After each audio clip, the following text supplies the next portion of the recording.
Assalamualaikum warahmatullahi wabarakatuh. Nama saya Sabtarif Donat Maji. Saya dari kelas G jurusan Ekonomi Syariah. Di sini saya akan menjelaskan mengenai asuransi syariah. Menurut Dewan Syariah Nasional, asuransi syariah adalah usaha untuk saling melindungi dan tolong-menolong di antara sejumlah orang melalui investasi dalam bentuk aset dan tabaruk yang memberikan pola pengembalian untuk menghadapi resiko atau bahaya tertentu melalui akad yang sesuai dengan syariah.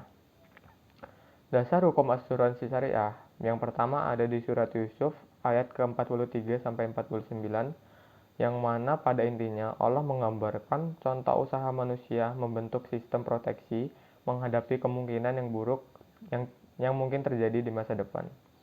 Yang kedua ada surat Al-Hasyr ayat 18 yang artinya, hai orang-orang yang beriman, bertakwalah kepada Allah dan hendaklah setiap diri memperhatikan apa yang telah diperbuat untuk hari esok dan bertakwalah kamu kepada Allah, sesungguhnya Allah Maha mengetahui apa yang kamu kerjakan.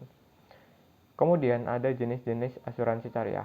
Secara garis besar, asuransi terdiri dari 3 kategori.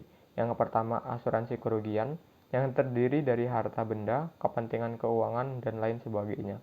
Yang kedua, ada asuransi jiwa, yaitu bentuk kerjasama antara orang-orang yang menghindarkan atau minimal mengurangi risiko yang diakibatkan oleh risiko kematian, risiko hari tua, atau risiko kecelakaan.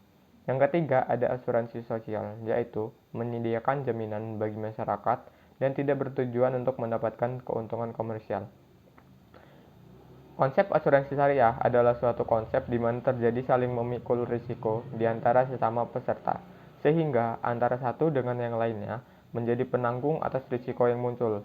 Saling pikul risiko ini dilakukan atas dasar saling menolong dalam kebaikan, dengan cara masing-masing mengeluarkan dana tabaruk atau dana kebajikan, yang biasa disebut dengan derma, yang ditujukan untuk menanggung risiko.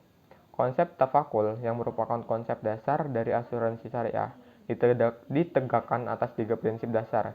Yang pertama, saling bertanggung jawab. Yang kedua, saling bekerja sama dan tolong-menolong. Dan yang ketiga, saling melindungi. Akad yang digunakan dalam asuransi syariah adalah akad tijaroh dan akad tabaruk. Akad tijaroh yang dimaksud adalah semua bentuk akad yang dilakukan untuk tujuan komersial, misalnya akad mudharabah, akad wadiah, akad wakalah, dan lain sebagainya.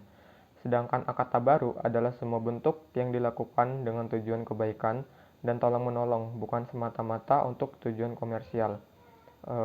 Sekian penjelasan dari saya. Apabila ada kesalahan, saya mohon maaf. Saya akhiri. Wassalamualaikum warahmatullahi wabarakatuh.